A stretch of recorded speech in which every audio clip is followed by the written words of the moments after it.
Hey guys, the purpose of this video is to give you guys the recipe for this, my banana wine. I've been promising a few guys since before Christmas that I'd get the recipe to them, and I just haven't got around to it. Sorry about that, guys, but here we go. So this is for a 6-gallon batch, just so you can adjust it how you need to. For that batch of banana, this is exactly what I did. I used 20 pounds of bananas, 5.7 gallons of water, 12 pounds of sugar approximately, 6 teaspoons of acid blend, 1.5 teaspoons of tannin, or you can use a cup of tea, half a teaspoon of potassium metabisulfite, 2 tablespoons of yeast nutrient, and 5 pounds of golden raisins, or 24 ounces of grape juice concentrate, white grape juice concentrate. In this batch of banana wine that I made, I used the grape juice concentrate instead of the raisins. And then you'll need potassium sorbate at the end to stabilize it. So the first thing you do is you scrub the outside of the bananas. You leave the peels on them. You scrub the outside of the bananas with like a vegetable brush in cool water with a little bit of baking soda in there. And then make sure you rinse them really well.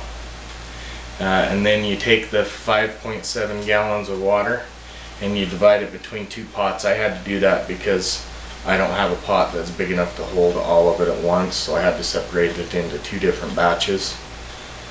And begin to heat the water while you're slicing up the bananas, and you just leave the peel on them and you just slice them into slices. And then you put them into a brewing bag, like a grain bag for your brew, and then you tie the bag at the top, and then you put the bag of bananas in the water, and you bring it up to a boil, and then you reduce the heat and you simmer it for 30 minutes.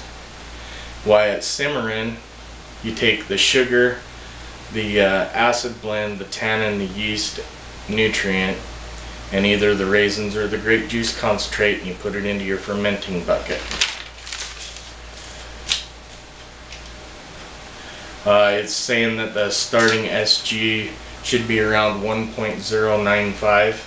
On this batch, mine was 1.105, so I was a little bit higher than what it recommended. And then to transfer it into the secondary, once you get down to 1.040. And then once you've simmered your bananas for 30 minutes, you go ahead and remove them from the stove and let them cool a little bit. You can either put them in a cool bath or just let them cool naturally. Of course, it'll be faster to do it, you know, in an ice bath. Then you kind of squeeze the bag gently. You don't want to really squeeze it, just kind of gently to get the moisture out of the bag, and strain that into the pot. And then you take the contents in your pots and you pour it over the sugar. You still want it a little warm. You don't want it all the way cooled down. You want it a little warm so it can melt and sterilize your sugar. And then you mix it all really well in your bucket. It's going to look like a gray, dirty dishwater kind of. And then you let it sit overnight to cool down, and you take a SG reading, and if your reading's satisfactory where you want it, then you go ahead and pitch your yeast. And if it's not, if your SG rating needs to be adjusted, you adjust it at this time.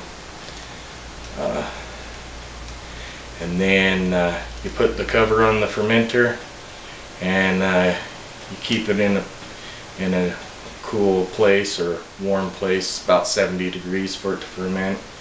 And then check it daily, it says, until your SG gets down to 1.040, and then you rack it into secondary, and put your airlock on, and then you wait approximately 3 weeks or a month, and then rack it off of the lees, and then you put it back into a secondary again, and top it up with water, and put the airlock on it and let it age.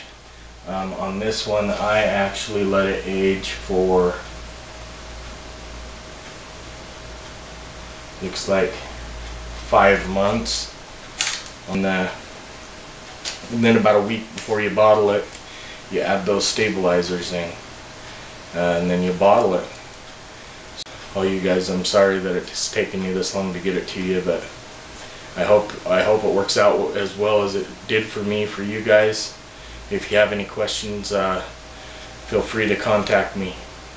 Thanks, guys. Cheers.